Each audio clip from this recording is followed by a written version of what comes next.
Here we go. These are 5 tips I wish I knew when I first started playing golf. Okay, no matter if you're a beginner or you've been playing golf a while, these tips are crucial for you playing some better golf. So sit back, enjoy these. The first place we're going to start is how you hold the golf club. Let's start with driver. Now, you hold the golf club incorrectly, it can have a massive impact on what your club face is going to be doing at impact. Pointing left, pointing right. So I like every golfer to have a nice neutral grip. So follow this process, it's really simple. First off, no matter what club you've got, grab it in the middle of the shaft. So you can roughly see there, even amount at either end. Get the sole of that golf club to point to the sky. Now tilt it away from you slightly on roughly like a 45-degree angle. Place this golf club, and this is crucial here, listen to this bit, crucial this. This will really help you. In the fingers, and the meaty part sits on top. So the simple test I want you to do at this point is every finger off apart from your first. This is a great way to see if you're doing this correct.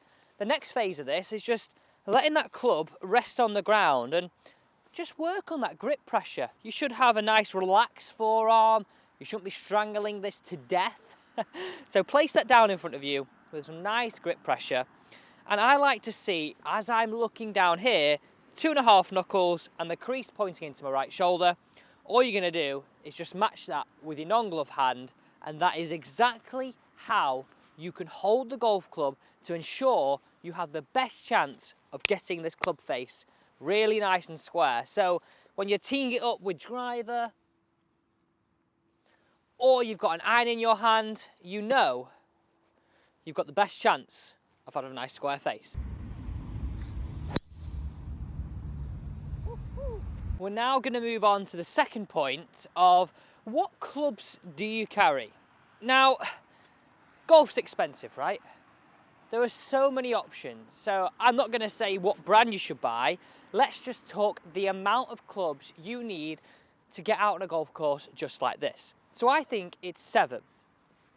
I want you to choose a sand wedge, a pitching wedge, a 9-iron, a 7-iron, a 5-iron. Don't even entertain driver, okay? Because when we're first starting out, yes, this thing is fun, but in the grand scheme of things, it's quite hard to control.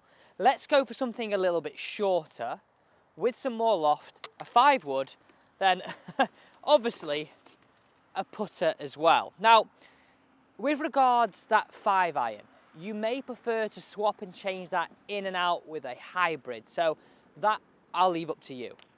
7 clubs is all you need to be able to play golf competitively on a big golf course like this. Save yourself a bit of money, choose some clubs correctly. Honestly, I wish I knew this bit. Now you know. Now, I know a lot of you won't be able to resist getting one of these in the bag, and that's fine. It's up to you.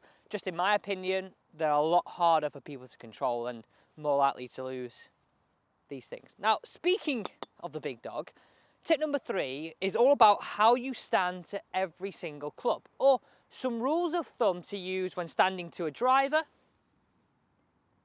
when standing to a fairway wood, an iron, and a chip. So let's start with the driver. Key, stance width, just wide of shoulder width apart. Ball position, just inside the left heel. And what I want you to think about with your shoulders is that your back shoulder is a little bit lower than your forward shoulder. So something just a little bit like this. We're now onto 5-wood. And all I want you to think about here is moving your ball slightly back in your stance.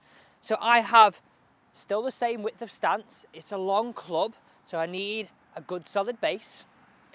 I want your ball position now to be a club head inside your left heel, and this is going to help get your shoulders just a little bit more level. We don't want to be hitting up on this club too much. We want to have that concept of brushing it away. Shall we hit this one away now? Let's get this one down the fairway. This is 5-wood, so get in that ball position. A little bit more level with the shoulders, nice wide stance. Let's give it a hit.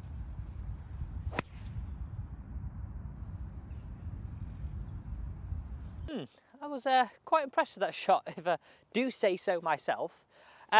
Okay, so we're now moving on to irons. Now, the one thing you're going to see here from where we had driver is that our ball position as we go to a shorter iron is going to move more into the middle of our stance near our zip line, okay?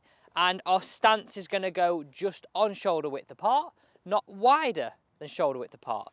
You're going to see what this changes to our shoulders. So I've got 7-iron in my hand here, and I like to have this 1-2 grips from my zip line. My stance is a little bit narrower. Now look how my shoulders are a little bit more level. This helps us hit a little bit more down on the golf ball and really helps you achieve a nice strike. So rule of thumb, as the club becomes more lofted and the shaft of the club gets shorter, the ball position just moves closer towards our zip. Right, let's see if we can find the green here. 7-iron out, around about 150. By the way, how far do you hit your 7-iron currently? Let's get in those comments down below. Let's see what the most popular yardage is.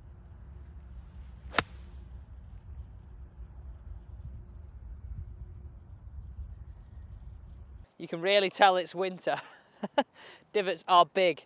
So one thing I'd like to add to irons really, before we move on to how I would go about standing to a chip, which is obviously a very, very important thing and overlooked by a lot of us, is about your rhythm. Just get a nice simple mantra in your head like Sergio Aguero.